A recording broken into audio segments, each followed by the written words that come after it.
Ferrari lagi-lagi memberikan secerca harapan bagi tifosi dengan memimpin perolehan waktu tercepat pada keseluruhan tes pramusim Bahrain pekan lalu.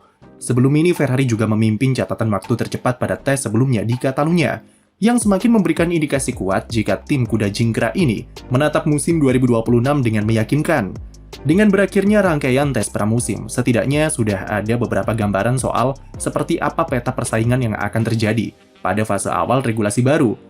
Sebelum terlalu jauh ke konten prediksi, ada beberapa hal menarik yang bisa kami bahas dari tes pramusim Bahrain kedua kemarin.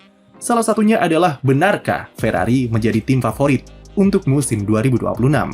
Jika melihat secara kasar dari catatan waktu, sulit untuk membantah kalau Ferrari merupakan tim yang diunggulkan, setidaknya untuk fase-fase pembuka musim 2026. Sejak shakedown di Barcelona sampai pramusim Bahrain, Ferrari merupakan tim dengan masalah yang paling minim dan menunjukkan tingkat reliabilitas paling bagus di antara semua pabrikan. Ferrari hanya alami beberapa kendala di aspek mekanisme mobil, seperti pada hari kedua kemarin mereka alami sedikit hambatan di aspek diferensial, yang buat Hamilton cukup lama mendekam di garasi pada sesi pagi. Selain itu, praktis Ferrari tidak alami masalah serius, terutama di aspek mesin. Mereka bahkan bisa tembus 10.000 km dengan spek mesin yang mereka pakai sejak Barcelona.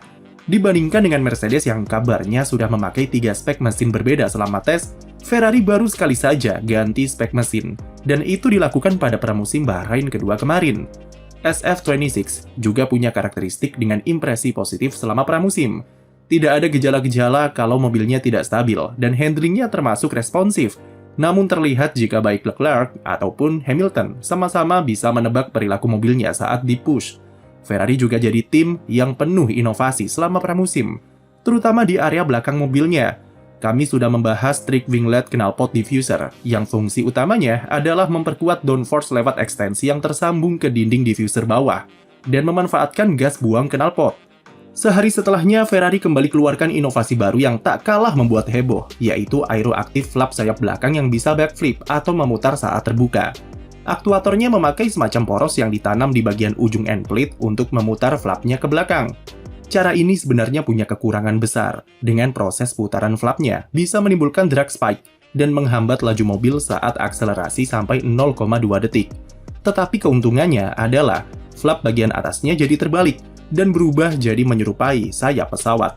Jika sebelumnya membentuk downforce, ketika dibalik gayanya berubah menjadi daya angkat atau lift. Efek yang ditimbulkan dari pergerakan airflow yang menjadi daya angkat ini adalah bisa mengurangi drag dengan lebih maksimal. Apalagi trik ini juga membuat area bukaan pada flap belakang jadi lebih lebar ketimbang metode konvensional. Diklaim jika tambahan performa di lurusan dengan trik flap backflip ini adalah 8-10 km per jam lebih kencang. Trik ini sifatnya masih sementara atau uji coba karena belum matang 100%. Serta rawan terjadi kegagalan mekanisme dengan proses bukaan yang memutar seperti ini. Tapi tambahan performa yang diberikan dinilai bisa membuat Ferrari hanya perlu memakai 1 atau 2 tipe sayap belakang saja untuk semua jenis sirkuit. Efek terbesarnya akan didapat ketika memakai konfigurasi low drag dan di sirkuit dengan lurusan panjang seperti Baku atau Monza. Bagaimana dengan tim lain? Ferrari bukan cuma tim yang keluarkan inovasi selama pramusim kemarin. Mercedes juga berikan modifikasi di area flap sayap belakang dengan memberikan ekstensi semacam gurney flap di ujung kanan dan kirinya. Ekstensi ini fungsi utamanya adalah mengurangi drag dan meningkatkan efisiensi aerodinamika dalam pembentukan downforce.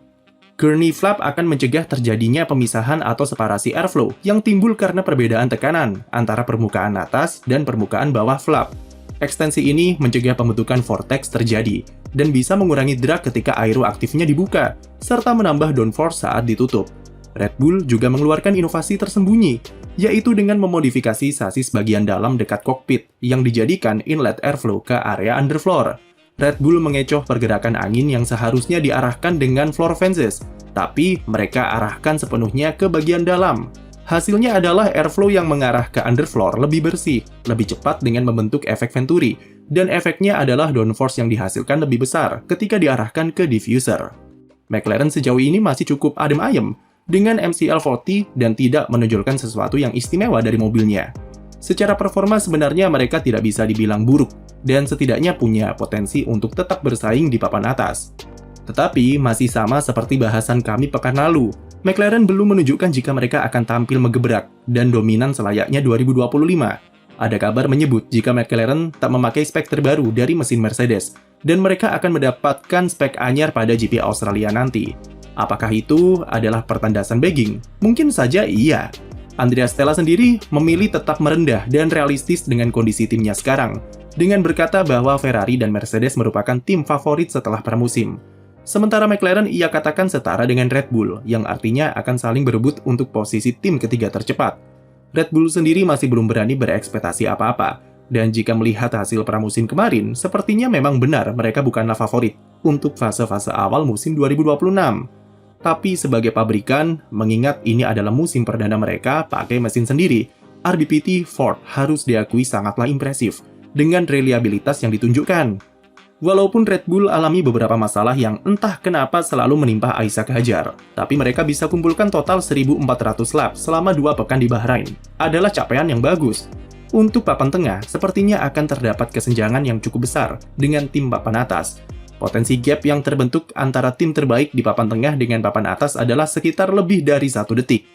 Catatan waktu terbaik Pierre Gasly dengan Alpine pada pramusim kemarin didapat dengan ban soft C4, dan terpaut 1,4 detik dengan waktu Charles Leclerc dengan ban yang sama. Hal ini sebenarnya cukup lumrah terjadi di regulasi baru, dan tim papan tengah tentu akan berusaha mengejar ketertinggalannya seiring berjalannya waktu. Bahkan dengan regulasi cost cap dan tambahan tes aero untuk tim-tim papan tengah ke bawah, itu faktanya belum cukup untuk mengalahkan tim dengan fasilitas serta sumber daya yang lebih mumpuni. Agak sulit untuk menilai seberapa kompetitif papan tengah, tapi yang jelas Alpine dan Haas akan memimpin persaingan. Cadillac dan Aston Martin sepertinya akan jadi penghuni papan bawah, terutama Aston Martin, yang sampai pramusim kedua kemarin malah semakin semerawut masalahnya. Beralih dari peta persaingan, hal menarik di pramusim kemarin juga meliputi faktor politik di mana FIA mempertimbangkan untuk menurunkan power energi listrik atau IRS di musim 2026. Hal itu muncul setelah adanya kekhawatiran terhadap sulitnya pembalap melakukan aksi salip-menyalip, bahkan ketika sudah memakai mode overtake sekalipun. Penyebabnya adalah energi listrik yang besar malah membuatnya boros, dan baterainya sudah habis sebelum pembalap bisa menyalip lawannya di lurusan.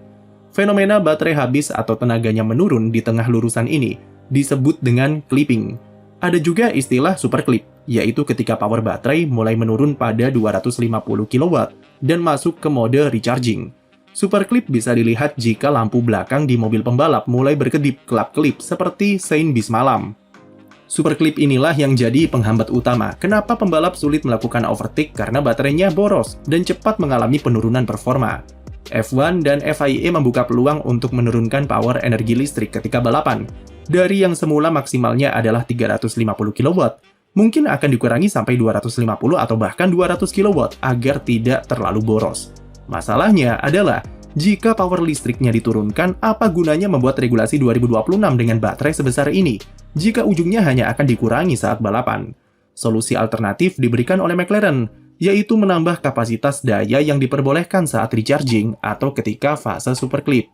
Jika saat ini baterai hanya bisa recharging ketika powernya menyentuh 250 kW ke bawah, maka McLaren meminta kapasitasnya ditambah, yaitu bisa recharging ketika baterainya full power pada 350 kW. Cara ini banyak didukung oleh tim dan pabrikan, karena fase pengisian daya bisa lebih cepat, lalu mengurangi potensi lifting and coasting, dan tidak perlu menurunkan power listrik yang merusak esensi regulasinya. Pembahasan lebih lanjutnya akan dilakukan pekan depan, dan keputusan finalnya akan diambil secepatnya sebelum GP Australia. Tetapi Stefano Domenicali selaku CEO F1 mengatakan kalau dirinya tidak ingin terburu-buru ambil kesimpulan sebelum GP Australia. Dan kemungkinan soal wacana penurunan power ini akan butuh waktu sedikit lebih lama untuk memutuskannya. Sekian video dari kami, jangan lupa beri like dan subscribe untuk konten F1 lainnya.